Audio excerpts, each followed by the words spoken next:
C'est-à-dire, il dit il est de la création des cieux et de la terre. Et de l'alternance du jour et de la nuit, des signes pour ceux qui sont doués d'intelligence. Quand le Fajr se déchire, mais ça nous montre comment le monde a vu le jour. Et les savants, c'est de là que leur connaissance s'arrête. Ils ne peuvent pas savoir ce qui est au-delà parce qu'il n'y avait pas de paramètres, il n'y avait pas encore d'existence. Ça, c'est nous les musulmans, nous les Arifin Billah, qui prétendent parler ce qu'il y avait au-delà du Big Bang. Eux, ils vous disent, dans le sommet en tout cas de leur connaissance, c'est que le Big Bang a eu lieu hors du temps. C'est-à-dire quand le Fajr se déchire, ça symbolise quand l'espace s'est ouvert pour la première fois. C'était le chaos avant ça. Il n'y avait ni haut, ni bas, ni ciel, ni terre, ni soleil, ni rien du tout. Tout était haut. Tout d'un coup, il y a une explosion extraordinaire. Que s'il y avait des êtres vivants, ils seraient morts. Et que les savants ont dit que parce qu'ils ont fait chercher l'ADN, ils ont trouvé des objets qui font partie du début de l'existence. Quand ils ont fait les études, ils ont vu que ces objets font partie du début de l'existence. Donc, c'est comme ça qu'ils ont compris que c'est une explosion qui a eu lieu. Alors moi, j'ai l'habitude de dire, une explosion, quand quelque chose éclate, les choses devaient se gâter. Mais c'est cette explosion-là qui a fait que la nature, l'univers a eu lieu. Il y a eu ciel, terre, soleil, etc. Tout cet ordre infernal, les saisons et autres, l'eau, la terre, la montagne, le végétal, le minéral, les animaux, les humains, etc.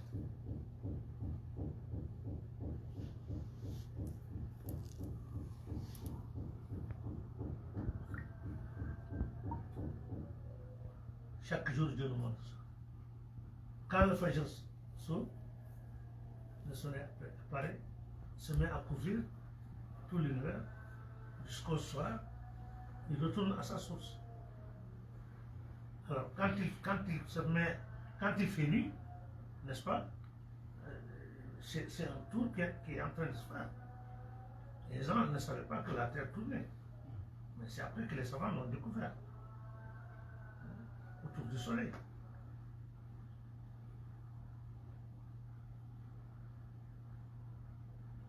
Maintenant, le levant, les prophètes sont eux qui ont apporté le message divin. Maintenant, les saints, ce sont eux maintenant qui nous ont tracé la voie pour retourner là où tout était enfermé, dans le trésor. C'est pour ça qu'on appelle ça tariqa. Maintenant, si vous allez maintenant dans ces profondeurs, là où c'est la source, là il n'y a ni Orient, ni Occident. Michel l'a dit. Il a dit, on rend grâce à Allah qui nous a mis au coucher du soleil. Mais après il dit dans un autre vers, ma marche c'est vers vous, Cheikh Ibrahim. Là il est Cheikh Ibrahim. Je ne vais plus à l'Orient ni à l'Occident. Donc cette apparition de Cheikh Ibrahim, ça, comment on peut situer ça? Si ce n'est ni l'Orient ni l'Occident, c'est quoi? Le Coran en parle.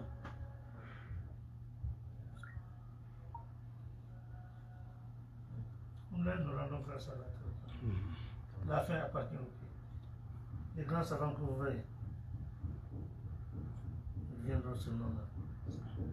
Voir dans nos canaux. Ça, c'est pas aujourd'hui que je l'ai dit. Je l'ai à 118. Je n'ai même pas encore pris le livre déjà. C'est à 119 que j'ai pris le livre déjà. Ça, on me l'a montré, c'était clair. Wallah, il a dit. C'était tellement clair. Et puis quand pour moi, c'est déjà passé. Et puis c'était banal pour moi. Et j'ai vu le sursaut de l'Afrique. Comment? Parce que tous les Africains sont devenus des saints. Toute la jeunesse, les danseurs, les joueurs, etc. Je ne parle pas des élèves coraniques et autres. Mais même ceux qui sont dans les ateliers, dans les lieux de sport, dans les arts, tous sont devenus des saints. Alors chacun maintenant c'est la main de Dieu qui vient intervenir dans ce qu'il fait. Et on va dépasser le monde. Tout le monde viendra ici.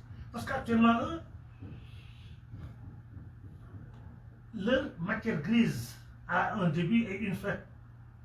Ils l'ont atteint actuellement. Ils ne savent pas où donner de la tête. Quand vous regardez, vous écoutez les informations ou autres, vous voyez que c'est presque la débandade. Il n'y a pas un ordre qui est là, un ordre de justice, un ordre d'équité, un ordre en tout cas qui libère l'homme. Ça n'existe pas. C'est comme la loi de la jungle. Un Français l'a dit pourtant. Il a dit que vous sous-estimez les Africains parce qu'ils sont devant nous. Ils nous ont dépassés. Nous sommes à l'ère animale. Eux, sont eux les vrais humains. Ça, c'est un Français. Moi, j'ai vu une vidéo. Un vieux Français. Un grand philosophe comme ça. Et il a raison. Parce que là où les choses vont là où elles étaient avant leur existence. Alors, comme eux, ils n'ont pas percé ce mystère, par exemple, ce qu'ils ont vu, le Big Bang dont ils parlent, c'est ça, Ezel. Mais le Ezel a un Ezel. Ce Ezel aussi a un Ezel. Mais là-bas, il n'y a pas encore d'existence. C'est pourquoi il n'y a pas de paramètres. La matière grise ne peut pas aller là-bas. C'est au-delà des pensées, des entendements. Il n'y a pas un matériel un appareil qui peut, même dans les trucs, parfois il y a des choses qui apparaissent dans le ciel, et les télescopes voient ça, mais ils n'arrivent pas à déchiffrer c'est quoi. Et ils ont découvert, les savants, parce que les savants, c'est quoi? Tout ça, c'est les connaissances que Dieu avait données à Adam. Maintenant, ça vient pour confirmer l'islam, qu'ils le veuillent ou pas. Mais ils cachent, ils essaient, ils font tout, mais c'est un train, n'est-ce pas, qui renverse tout sur son passage. Tôt ou tard, ils vont se plier. Et ça commence. Un philosophe français l'a dit, André Malraux, que le 21e siècle sera spirituel ou ne sera pas. C'est-à-dire que ce n'est plus le matériel qui va dominer, mais c'est le spirituel qui va dominer. Si le spirituel ne vient pas en aide, l'univers va... La fin du monde sera au 20e siècle. 20e ou 21e siècle? Hein? 21e. C'est André Malraux. Il dit que ce siècle sera spirituel ou ne sera pas. C'est-à-dire que sans la spiritualité, le monde va freiner. Actuellement, quand vous constatez, regardez les grands, ceux qui se disent grande puissance, Joe Biden, etc. et tout ça, qui font des actes, des actes